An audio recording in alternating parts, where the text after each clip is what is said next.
एक क्वेश्चन मैं सोनिया जी से जुड़ा हुआ आपसे पूछना चाहूँगा कि आपके परिवार को शायद उनसे विशेष लगाव रहा है, क्योंकि आपके पिताजी ने उनके खिलाफ चुनाव भी लड़ा था 1993 में। फिर उसके बाद सोनिया जी की नागरिकता को भी चैलेंज किया गया, उनकी शादी की लीगैलिटी को भी चैलेंज किया गया। हालांकि सन 2000 में शायद कोर्ट ने इन सारी याचिकाओं को खारिज कर दिया गया। सो इसके पीछे की पृष्ठभूमि बताइए, क्या है ये कनेक्शन? हमारे जो परिवार का इतिहास है, बहुत सारी ऐसी याचिकाएं हैं जो हम कोर्ट में हारे हैं। कोई जीत का या यश का इतिहास नहीं रहा है। आज जो मैं आपके सामने बैठा हूँ, मैं कहना चाहता हूँ 47 साल का एक ऐसा करियर मैंने अपने बाबूजी का देखा है, जहाँ पे मैक्सिमम टाइम जितनी एक चीज़ बोली जा सकती है वो उन्होंने झेली है। बहुत चीज़ झेली है जी, और बहुत चीज़ें खारिज हुई है, जेन्युइन से जेन्युइन चीज़ें खारिज हुई हैं। तब शायद हम और आप नहीं होते थे तो उन चीज़ों पे कभी बात नहीं हुई।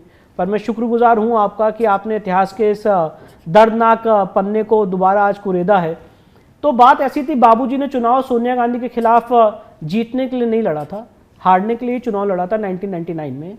और उसका पर्पज़ ये था, ये साबित करना कि she is not a citizen of India. मैं तब बहुत छोटा था और मैं उनके साथ कोर्ट आया करता था, पूरी प्रोसीडिंग, मैं 14 साल का था, मैंने पूरी प्रोसीडिंग अपनी आंखों के सामने देखी है। और आर्ग्यूमेंट ये है, तर्क ये है, और ये तर्क लॉजिकल तर्क है, मैं आपके सामने रखना चाहता हूं, इसको सब लोग एग्जामिन करें। जो भारत में जो लोगों को पावर दी गई है चुनाव लड़ने की, उसके लिए जो क्राइटेरिया है वो है सिटीजन ऑफ इंडिया, भारत का नागरिक। मतलब जो आदमी यहाँ पे सन ऑफ द सॉइल है, जो आदमी यहाँ पैदा हुआ है, वही यहाँ पे चुनाव लड़ सकता है और इस देश के डेमोक्रेटिक जो प्रोसेस है उसमें पार्टिसिपेट कर सकता है और कॉन्स्टिट्यूशनल पोस्ट होल्ड कर सकता है। और जो लोग नागरिकता एक्वायर करते हैं, they are not citizen of India, they are Indian citizen. जो लोग नागरिकता एक्वायर करते हैं वो भारत के नागरिक नहीं है, they are not citizen of India, they are Indian citizen. तो पिताजी ने यही तर्क रखा था सुप्रीम कोर्ट के सामने, ऑनरेबल मिस्टर जस्टिस लाहौटी के सामने।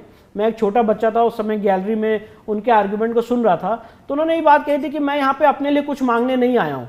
उन्होंने कहा था कि मैं वो दिन नहीं देखना चाहता हूँ, एक दिन ऐसा हो सकता है कि बेनजीर भुट्टो भारत आएगी, यहाँ पे किसी से शादी करेगी और ये पूरे देश को, एक पर्टिकुलर देश को या कश्मीर को पाकिस्तान को दे देगी, और उस दिन ये पूछा जाएगा कि इस देश की जुडिशरी ने सही समय इंटरवीन क्यों नहीं किया।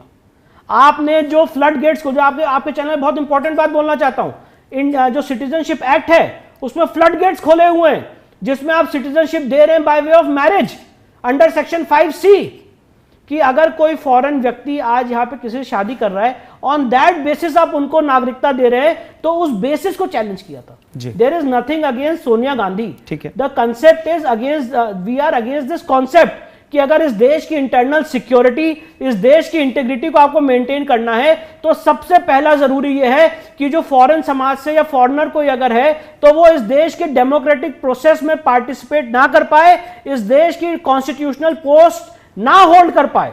और उसका जो एक फ्लड गेट के लिए चैनल खोला गया है सेक्शन 5C में, और जो मैंने आपके सामने बात रखी, उस चैनल को बंद करने के लिए आवाज उठाई थी। इसीलिए इलेक्शन पिटीशन में बात रेस की थी, इलाहाबाद हाईकोर्ट ने उनकी पिटीशन। और देखिए बड़ी इंटरेस्टिंग बात है जी, इसका पूरा ट्रायल नहीं किया गया। अगर आप कोई इलेक्शन पिटीशन फाइल करते हैं, सुप्रीम कोर्ट का मैंडेट है, it has to be tried as a civil suit, ठीक है। तो हम ट्रायल जब करते हैं तो हम साबित करते हैं कि सोनिया गांधी का ओरिजिनल नाम एंटोनियो माइनो है और वो इस देश की नागरिक नहीं है। जो एविडेंसेस थी वो हम कोर्ट के सामने लाते, पर ऑर्डर 7 रूल 11 के तहत हमारी एप्लीकेशन इलाहाबाद हाईकोर्ट ने रिजेक्ट कर दी। मेरे पिताजी ने अपील फाइल की सुप्रीम कोर्ट में, सुप्रीम कोर्ट ने भी अपॉर्चुनिटी नहीं दी इस बात को रखने की। पर जो जजमेंट है Harishankar Jain versus Sonia Gandhi, reported judgement है सुप्रीम कोर्ट का, उसमें सुप्रीम कोर्ट ने लिखा है कि we appreciate the forensic ability of the learned lawyer. और ये जो मैं आपके सामने बात रख रहा हूं, सिटीजन ऑफ इंडिया और इंडियन सिटीजन, इस बात को सुप्रीम कोर्ट ने इस डिस्टिंक्शन को अप्रिशिएट किया।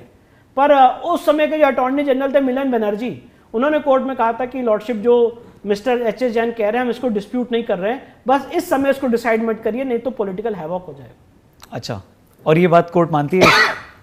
अब उन्होंने बात कही, अब पर देखिए 2004 में ये बात आपने उस समय दबा दी, सन 2000 में दबा दी, पर 2004 में इसी आधार में जो प्रेसिडेंट ऑफ इंडिया, उन्होंने उनको शपथ दिलाने से मना कर दिया और कहा कि बताइए आपकी नागरिकता कहाँ है, आपने इटली की सिटीजनशिप कहाँ रिलिंक्विश की है। इटली की सिटीजनशिप आज तक उन्होंने रिलिंक्विश नहीं की है। बट इसको एक सैक्रिफाइस के रूप में दिखाया गया कि सैक्रिफाइस नहीं है, she is not citizen of India, she is Indian citizen. और ये बात कोर्ट में हमने साबित की थी, प्रूफ की थी, उस समय दबा दी गई। 2004 में इसी के आधार पे उनको वो शपथ नहीं ले पाई। फिर ये इंटरप्रिटेशन या ये कहना कि एक ईसाई मूल की महिला एक सिख को प्रधानमंत्री बनाती है और अपना पद त्याग देती है, तो आप ये कह रहे हैं कि ये बिल्कुल गलत है। अच्छा, गलत, ठीक है, बिल्कुल गलत है। आपने ट्रायल ही नहीं होने दिया। आप ट्रायल होने देते, आप हमें मौका देते साबित करने का कि you are not citizen of India.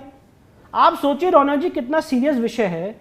आप इस देश के जो कॉन्स्टिट्यूशनल पोस्ट हैं उसके लिए फ्लड गेट्स ओपन कर रहे हैं। फिर कोई भी आदमी इस देश में आएगा, किसी से भी शादी करेगा, सिटीजनशिप लेगा, चुनाव लड़ेगा, चुनाव जीतेगा और इस देश के सर्वोच्च पद पे पहुंचने की अपॉर्चुनिटी रहेगी। इस देश की इंटरनल सिक्योरिटी को कितना बड़ा थ्रेट है। और जो बात मैं आपके सामने रख रहा हूं, 2004 में इसी आधार पे ये सारी चीजें हुई।